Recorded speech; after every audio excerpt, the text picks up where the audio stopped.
મિત્રો આજે આપ સૌ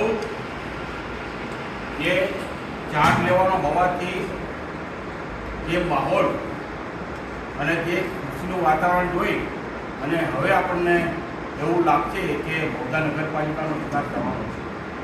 આજે નમ્ર વિનંતી અને અપીલ સાથે હું પ્રમુખને ઉપપ્રમુખને કહું છું કે મહુધા નગરપાલિકામાં વર્ષોથી જે પાણીનો ગટરનો અને જે દરેક નગરજનોનો જે વિકાસના કામોમાં અડચણરૂપ અને વિકાસ નહીં થયેલો હોવાથી આપણા 5 વર્ષમાં મહુધા નગરને એક વિકસિત નગર અને આપણા આખા જિલ્લામાં સારામાં સારો વહીવટ થાય અને સારામાં સારા નગરપાલિકાની કાયા પલટ થાય એવી બંને ઉપપ્રમુખ પ્રમુખને મારી વિનંતી છે. અને દરેક નગરપાલિકાઓના સભ્યશ્રીઓને પણ મારી વિનંતી છે અને ગ્રામજનોને પણ વિનંતી છે કે આપણે બધો સાથ સહકાર આપીશું તો ચોક્કસ આ નગરપાલિકાનો વિકાસ થવાનો છે, થવાનો.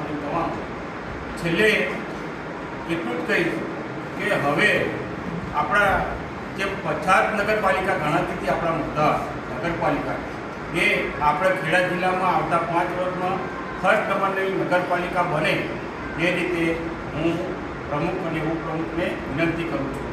આજે જે ચાર્જ લીધો છે એ અમે તો પહેલી વાર આવ્યા છે અહીંયા કે કેવી રીતે ચાર્જ લેવામાં આવે છે. કોઈ જોવા કેવું છે એટલે આપણને ખ્યાલ આવશે કે અગાઉના દિવસોમાં કેવો વહીવટ થયેલો છે અને હવે પછી આ સાબિત કરવાનું છે કે આપણે કેવો વહીવટ કરવાનો છે અને 5 વર્ષમાં બતાવી આપવાનું છે તો અમે આ મહુધા શહેરને આગળ લઈ જઈશું અને જિલ્લામાં ફર્સ્ટ નંબરની નગરપાલિકા બને એવો પ્રયત્ન કરીશું. અસ્તુ ભારત માતા કી જય. જેમ આપણે બધાએ સાથે મળીને નગરપાલિકા બનાવી છે, આપણે ભેગા થઈ બધાએ એકબીજાના સપોર્ટથી,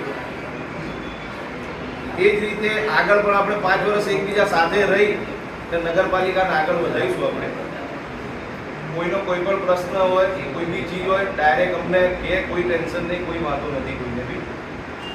બીજી વસ્તુ કે જે રીતે સાથે મળીને આપણે આ નગરપાલિકાને આપ્યું છે આપણે ભાજપનો કમલ, એમ એવી જ રીતે 5 વર્ષ પણ આપણે કોઈની આપણને જરૂરિયાત ના પડે, કોઈને કશું કહેવાનું ના રહે, એવી થઈને ઊભું રહે કે ના ભાઈ આ લોકોએ જેમ એકતા આપીને એકતા સાથે મળીને એકતા બતાવી છે એ જ એકતા સાથ છેક સુધી રહે આપણી, છેક સુધી આપણે જોડે રહીએ, વિકાસ કરીએ, શાંતિ રહે ગામમાં, સલામતી રહે, બધા સાથે મળીને કામકાજ કરીએ.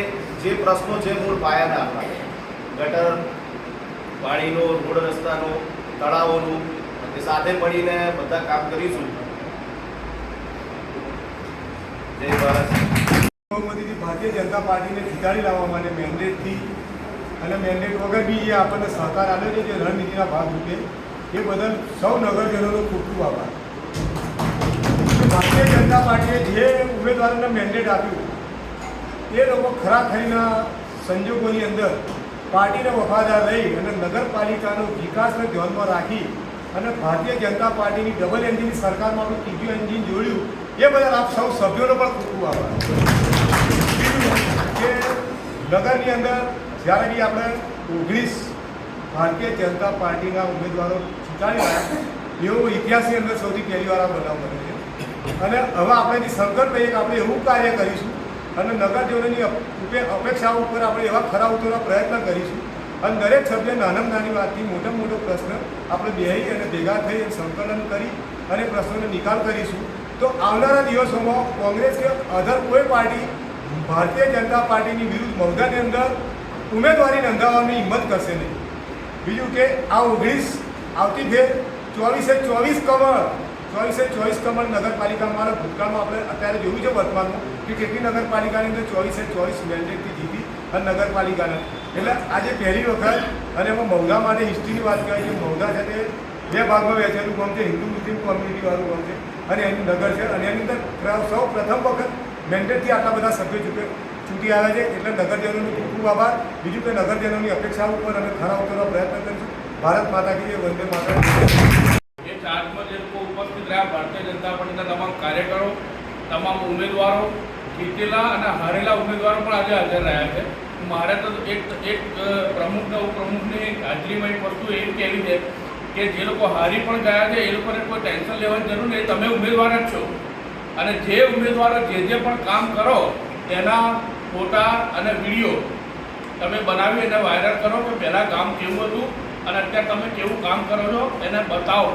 અને એની સાથે તમે હારેલા ઉમેદવારને પણ જોડે રાખો કે કાલે ઉભીને ફરી નવું ઇલેક્શન આવે એ વખતે તમારે હારેલા ઉમેદવાર પણ સારામાં સારા વોટથી જીતેલા છે અને હારેલા છે છતાં, કારણ કે એ લોકો બહુ એટલા મોટા અંતરથી હારેલા નથી, એટલે એ લોકોને પણ જોડે રાખો અને એ લોકોને સાથે રાખીને કામ કરો.